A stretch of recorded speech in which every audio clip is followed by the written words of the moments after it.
In the first month, the whole Israelite community arrived at the desert of Zin, and they stayed at Kadesh, where Miriam died and was buried.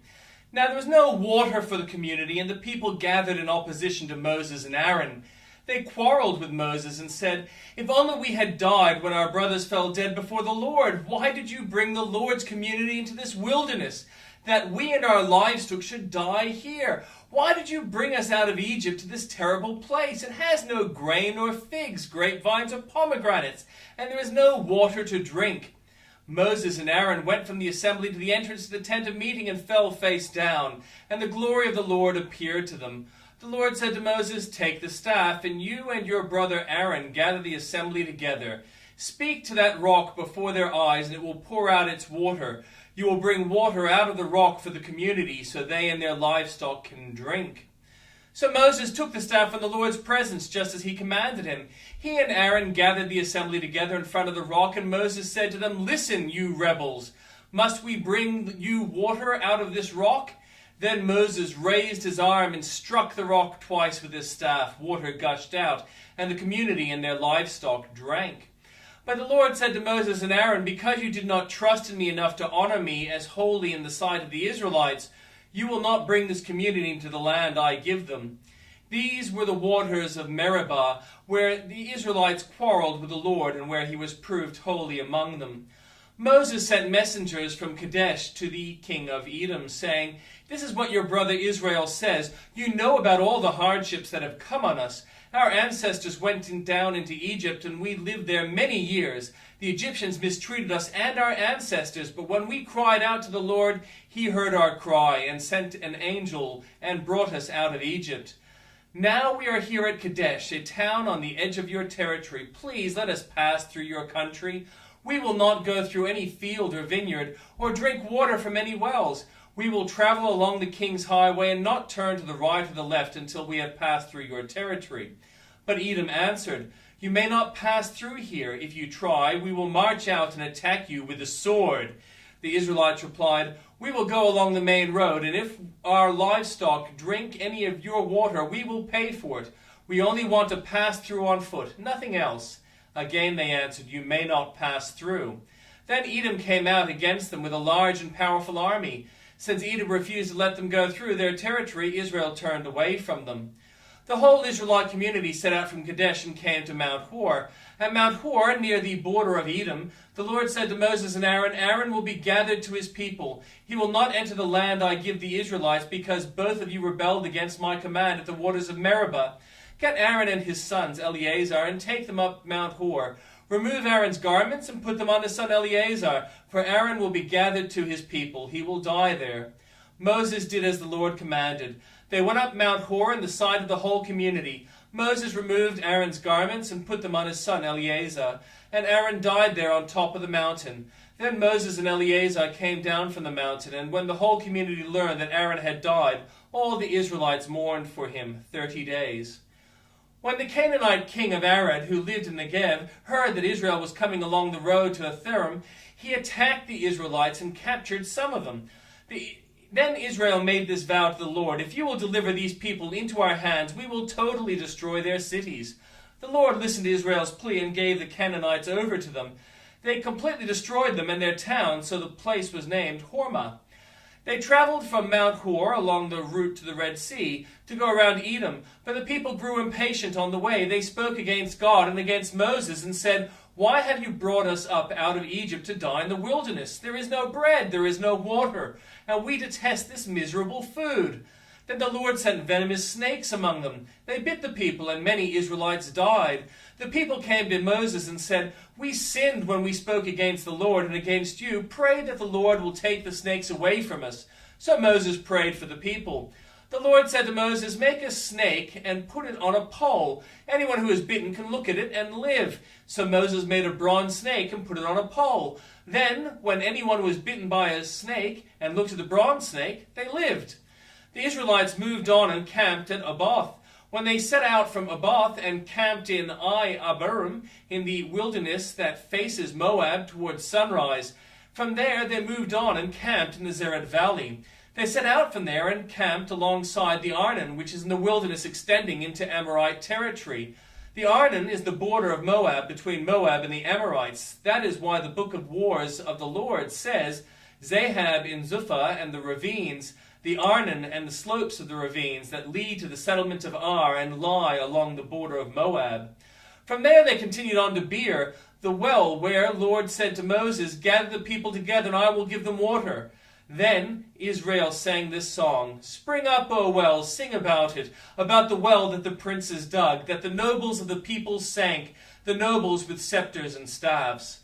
Then they went from the wilderness to Mattanah, from Mattanah to Nahaliel, from Nahaliel to Bamoth, and from Bamoth to the valley in Moab, where the city of Pisgah overlooks the wasteland. Israel sent messengers to say to Sihon, king of Amorites, Let us pass through your country. We will not turn aside into any field or vineyard or drink water from any well. We will travel along the king's highway until we have passed through your territory. But Sihon would not let Israel pass through his territory. He mustered his entire army and marched out into the wilderness against Israel. When he reached Jahaz, he fought with Israel. Israel, however, put him to the sword and took over his land from Arnon to the Jabbok, but only as far as the Ammonites, because their border was fortified. Israel captured all the cities of the Amorites and occupied them, including Heshbon and all its surrounding settlements. Heshbon was the city of Sihon, king of the Amorites, who had fought against the former king of Moab and had taken from him all his land as far as the Arnon. That is why the poets say, Come to Heshbon and let it be rebuilt. Let Sihon's city be restored. Fire went out from Heshbon, a blaze from the city of Sihon. It has consumed Ar of Moab, the city of Arnon's heights. Woe to you, Moab! You are destroyed, people of Chemosh. He has given up his sons as fugitives and his daughters as captives to Sihon, king of the Amorites. But we have overthrown them. Heshbon's dominion has been destroyed all the way to Dibon. We have demolished them as far as Nopha, which extends to Medeba. So Israel settled in the land of the Amorites. After Moses had sent spies to Jazer, the Israelites captured its surrounding settlements and drove out the Amorites who were there. When they turned and went up along the road toward Bashan, and Og, king of Bashan, and his whole army marched out to meet them in the battle of Edrei. The Lord said to Moses, Do not be afraid of him, for I have delivered him into your hands, along with his whole army and his land. Do to him what you did to Sihon, king of Amorites, who reigned in Heshbon. So they struck him down, together with his sons and his whole army, leaving them no survivors, and they took possession of his land. Then the Israelites traveled to the plains of Moab and camped along the Jordan across Jericho. Now Balak, son of Zippor, saw all that Israel had done to the Amorites, and Moab was terrified because there were so many people. Indeed, Moab was filled with dread because of the Israelites. The Moabites sent to the elders of Midian, This horde is going to lick up everything around us, as an ox licks up the grass in the field. So Balak, son of Zippor, who was king of Moab at that time, sent messengers to summon Balaam, son of Beor, who was at Pethor, near the Euphrates River, in his native land. Balak said, A people has come out of Egypt. They cover the face of the land and have settled next to me. Now come and put a curse on these people, because they are too powerful for me. Perhaps then I'll be able to defeat them and drive them out of the land. For I know that whoever you bless is blessed, and whoever you curse is cursed. The elders of Moab and Midian left, taking with them the fee for divination. When they came to Balaam, they told him what Balak had said. Spend the night here, Balaam said to them, and I will report back to you with the answer the Lord gives me. So Moabite officials stayed with him. God came to Balaam and asked, Who are these men with you? Balaam said to God, Balak, son of Zippor, king of Moab, sent me this message. A people that has come out of Egypt covers the face of the land. Now come and put a curse on them for me. Perhaps then I'll be able to fight them and drive them away. But God said to Balaam, Do not go with them. You must not put a curse on these people because they are blessed. The next morning Balaam got up and said to Balak's officials, Go back to your own country, for the Lord has refused to let me go with you. So the Moabites' officials returned to Balak and said, Balaam refused to come with us. Then Balak sent other officials, more numerous and more distinguished than the first. They came to Balaam and said, This is what Balak, son of Zippor, says. Do not let anything keep you from coming to me, because I will reward you handsomely and do whatever you say. Come and put a curse on these people for me.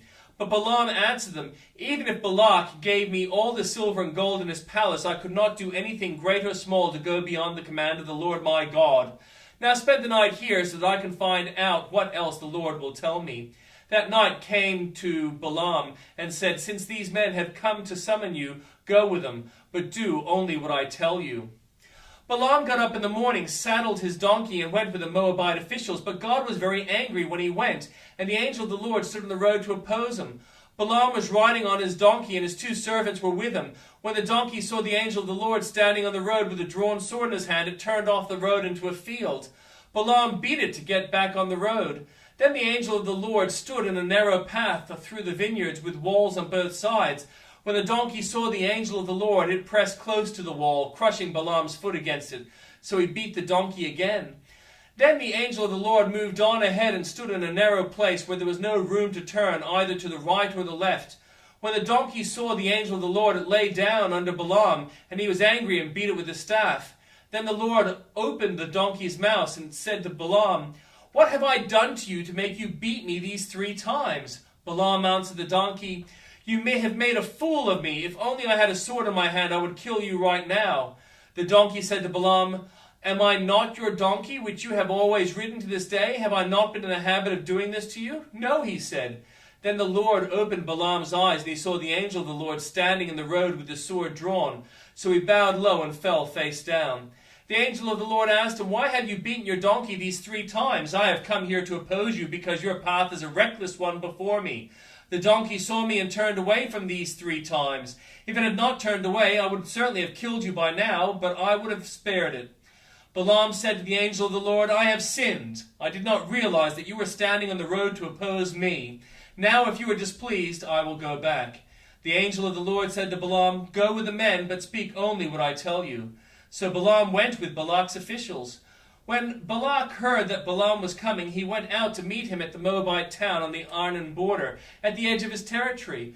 Balak said to Balaam, "Did I not send you an urgent summons? Why didn't you come to me? Am I really not able to reward you?" "Well, I have come to you now," Balaam replied, "but I can't say whatever I please. I must speak only what God puts in my mouth." Then Balaam went with Balak to Kiriath Huzoth. Balak sacrificed cattle and sheep and gave some to Balaam and the officials who were with him.